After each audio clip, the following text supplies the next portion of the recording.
Ohio State, Washington. Now, this was a game we did get wrong, and this was a game that I'm honestly going to say it. I think I got a little too cute with this game. When we look at Ohio State, Washington, I absolutely loved how Ohio State has played this game on both sides of the ball. First off, they didn't ask Julian Sayin to do too much, but Julian Sayin, I think, did everything asked of him. I love how they are playing Julian Sayin. We talk about in Julian Sayin's first matchup was at home, but it was against Texas, the number one ranked team in the country going into the year, and he did just enough to win that game. Then you look at the two cupcakes he played phenomenal to get his feet wet in college football. Then you look at this Ohio State-Washington game, they expand the offense a little more, let him do a little bit more than the Texas game, still play somewhat conservative, but Julian Sayin did not miss a beat. He goes 22 for 28, 208 yards, and 2 touchdowns. He gives the ball to the two best playmakers probably in this offense, Jeremiah Smith and also C.J. Donaldson as well. Jeremiah Smith gets a touchdown on an easy screen pass. C.J. Donaldson also gets another touchdown on a short pass as well. Like, Julian Sayin did not make any mistakes. He rarely missed any passes, and this leads Ohio State to win 24-6.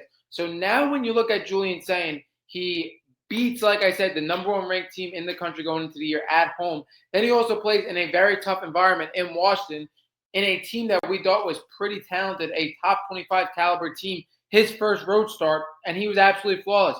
He really was not altered at all in the slightest way against the environment. He goes 22 for 28, like I said, perfect nearly, doing what was asked of him, puts up 24 points. And then when you look at the defense of Ohio State, this is like a huge difference from Ohio State for me than last year. And it's probably because of Matt Patricia. Like, Matt Patricia, you look at the Texas game against the number one team in the country, had Arch Manning absolutely fooling that game from start to finish.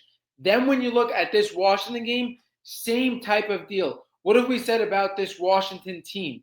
Their run game is possibly the best in college football with the dual threat quarterback they have in Demond Williams and arguably the best running back in the country in Jonah Coleman. And they let up 61-yard rushing in the entire game. That was a huge difference for this Ohio State and Julian Sayin to be comfortable as well from what their defense was giving them. This defense was absolutely shutting down Washington.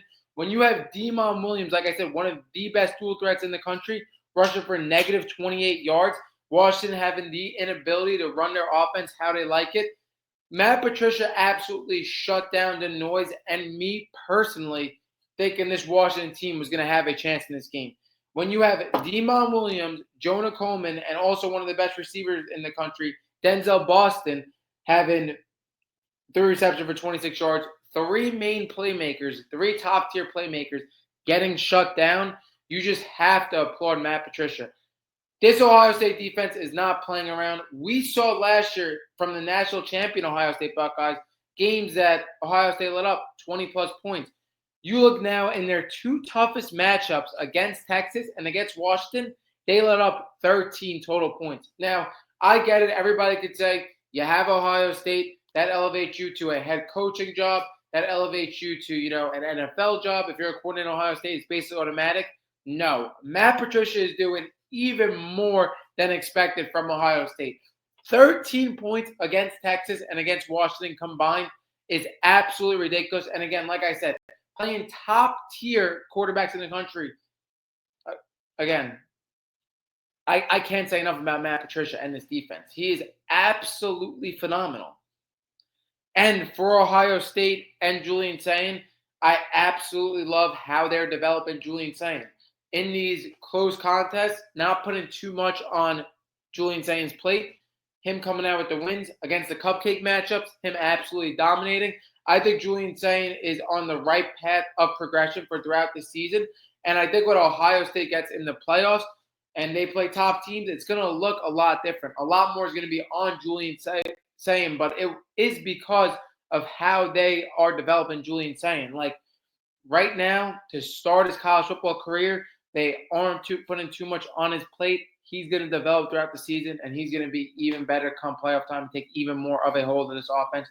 And I believe, like I said, this passing game could be even better than last year's with Julian Sayin. Julian Sayin as a pure, accurate passer, I think could possibly be one of the best in the country at one point in time. Absolutely love this game. And then again for Washington, kind of in the same boat as USC for me right now, where they couldn't compete in this matchup that a lot of people, even myself, would have thought that they could have competed in.